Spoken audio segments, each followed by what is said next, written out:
Aku nak tanya rakyat Malaysia lah. Selain daripada Datuk Seri Anwar Ibrahim, siapakah individu yang layak untuk menggantikan beliau sebagai Perdana Menteri? Bukan apa.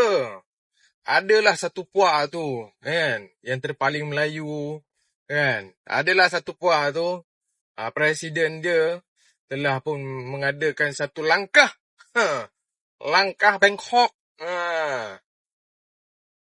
untuk mengumpul, apa orang cakap, mengumpul sokongan untuk diangkat sebagai Perdana Menteri. Tapi saya nak ucapkan terima kasih banyak kepada Presiden GPS,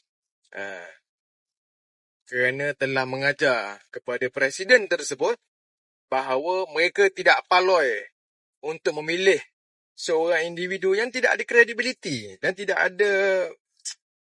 tak ada apa orang cakap, karisma, tak ada aura to become a Prime Minister for Malaysian. Okay? So, saya nak bagi tahulah kepada tuan yang sedang gigih mengumpul sokongan. Kamu jangan gugat kestabilan yang sedia ada ni. Tapi kalau kata kamu nak bawa parti kamu berampus keluar daripada kerajaan perpaduan, dipersilakan. Sebab kita tahu perkara ni bukan lagi rahsia. Bila mana ada komplot di belakang bersama beberapa parti dalam usaha untuk menjatuhkan kerajaan pimpinan Datuk Seri Anwar Ibrahim, kerajaan Madani. Saya nak bagi tahu bahawa rakyat Malaysia juga tak paloi.